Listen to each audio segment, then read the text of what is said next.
Hey guys, how's it going? Ches back again, and welcome to another episode of Sunderland Career Mode here on Chesnoid Gaming. Now, this is going to be the third video, I think, if I remember correctly, of the new videos on this new channel.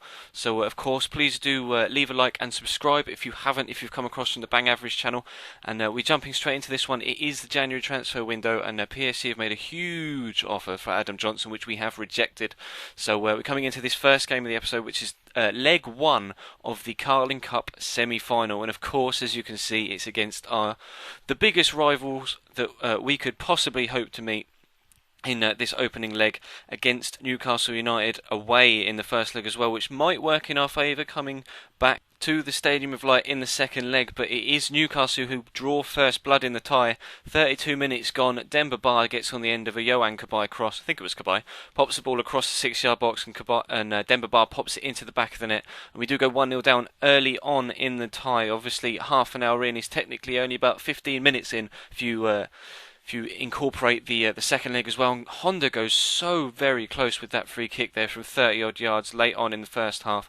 Really, really unlucky not to get onto the score sheet and get us back into this game. And we're trying desperately to try and find a decent chance coming back from this corner, but the ball just can't find a player in space, and Newcastle are able to clear. So we do go in at half time 1-0 down, but we have had some chances in this first half. We're definitely not out of the tie by any means, and we're pushing on here. 70th minute, the ball kind of pinged around in the midfield a lot. It was very much a nervy tie, and Nelson Oliveira there with a great left-footed volley on the end of that Sebastian Larsson cross, but unfortunately Muslera, who they have in goal, was able to get on the end of it and block it very, very well, as did Simon Mignolet there from Papis Demba, I think it was, getting through. But that is unfortunately how the first leg finishes. We're not able to get onto the score sheet or influence the result in any way so far, but of course it is only half time, as they say, and here confirmation that Joel Matip has gone to Borussia Dortmund for £9.5 million, so we are going to be able to use £7 million of that to reinvest into the squad. We're coming to the first Premier League game of this episode away at West Brom. They've got a decent lineup, and as you can see on screen, very, very tight at the top of the league. We're currently sat third, and there's only 3 points separate first to fifth, so we definitely want to keep up some sort of form here at the minute to try and keep up that push for a Europa League spot at the very least. Obviously the board said they would like Europa League competition next season, and if we can keep up the sort of run we're on at the minute, we may even be able to get a Champions Cup position, but that is definitely going to be a very tough ask. But we did take an early lead there through Nelson Oliveira, but just a couple of minutes later Simon Mignolet rushes out to try and get the ball, and I don't know if you remember when we played Liverpool, he did the same. I didn't call him out, and he came rushing for a cross, and Daniel Sturridge was the player that was able to get on the end of the cross that time, and in this particular case it was Chucho Benitez was able to put the ball into the back of the net for West Brom, and Mignolet was called on again just 5 minutes later. Decent shot from distance from Graham Dorrans, but Adam Johnson here is able to get the ball wide on the right, cut inside, and somehow the ball ends up at Honda's feet, and he just stabs at it. Not the best of efforts, but definitely a clear-cut chance, you might have said.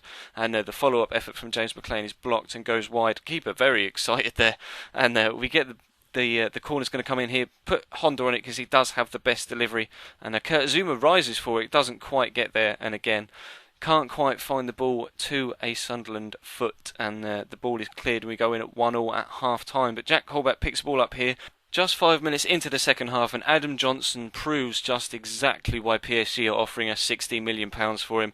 He's rated 84 overall now, so he's made some fantastic progress since this career mode started. I think he started at 79, and like I say, some excellent progress so far from him, and that is a beautiful left-footed shot into the far corner. That puts us 2-1 up, 51st minute, so we're still a lot to go. However, nothing really happened in the next 40 minutes or so.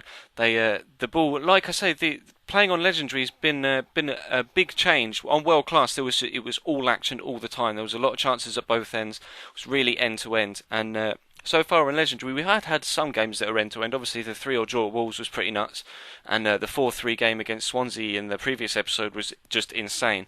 But then on the other side, on the flip scale of that, you have the games where the ball just kind of gets bogged down in the middle of the pitch, and not really much happens. So unfortunately not able to bring you too many highlights from games like that, but obviously we were able to pick up a crucial 3 points. So we do get a bit of £6 million here for Stephen Fletcher. Now he's not our starting lineup, Nelson Oliveira is our #1 striker. So I did put a counter offer in of 11 million, and if I do get that, then I probably will accept it. We do get an offer in for Luca Antonini, who's a decent player, and even though he's 31, so we're definitely going to keep hold of him. But we do get a counter offer again from Marseille for 9,325,000. I nearly said coins then, it's not Ultimate Team, £9,325,000. Now, I am seriously tempted to take that and try and look for a replacement, but I'm going to leave it up to you guys as to what we do with that particular deal. And there is a choice here for you as well at centre attacking mid. Going to be looking at bringing a player in to not replace Honda, but bring in some competition in that centre attacking midfield role.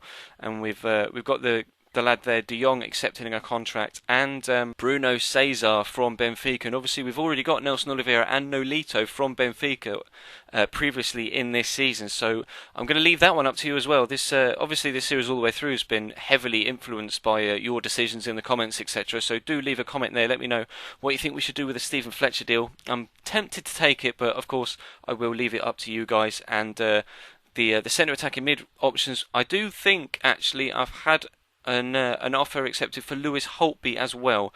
Haven't quite offered him a contract just yet, I don't think, but that may be a third option to think about when bringing in some rotation options for central attacking midfield. But nonetheless, going to jump into the action again. We have just gone 2-0 up at home, I think it is, against Wigan. And Seb Larsson there with a diving header, well, not really a diving header, more of a stumbling header to put it into the back of the net to put us 2-0 up in the 22nd minute, and that's how it stayed till half time. Very, very dominant display against Wigan, and last season in previous games, Wigan really caused us a bit of trouble. They knocked us out of the cup and really put in some dominant displays against us. But this time, this just shows how far the team has come in the past 12 months. Kazuki Honda there in the 56th minute, putting us 3-0 up and effectively putting the game out of reach. Now, Stephen Fletcher came on for Nelson Oliveira and had a decent shot there with his right foot, but obviously on his weaker foot wasn't quite accurate enough to be able to get it just inside that near post. So it did stay at 3-0, and we were really on top in this game. Fletcher again working the space on the edge of the box, manages to get it on his stronger left foot this time, but Ali Al-Habsi is able to pull off a decent save to push it wide.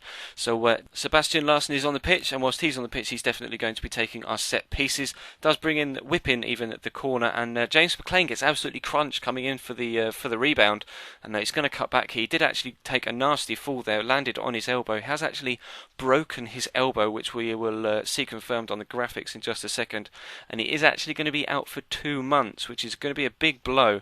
Obviously, we do have Nolito, who has been in a rotation basis with James McLean, but Nolito is going to see a lot more first-team action in the next 2 months or so. So maybe even if we do bring in one of those central attacking midfielder replacements, we may see Honda being played out wide, because obviously he does have a very good left foot and can whip in a few crosses, so he may have to cover for James McLean out wide and bring in the central attacking midfield replacement to cover for that gap made by Honda moving out wide. But nonetheless, all those decisions are down to you guys, and that's how this episode is going to come to a close, and we do take a win against Wigan. So 6 points in the league, and unfortunately a defeat in the cup, but they do still have to come back to our ends in the next episode, so we're still got fingers crossed for our first cup final appearance of this series so far. So please do leave the video a like, guys. If you have come across from Bang Average, thank you very much for doing so. If you haven't and you're new, please do subscribe. This is I almost had 1,000 subs on the old channel, and we had to transfer over for reasons that will become apparent over the next few weeks once this channel is up and running properly.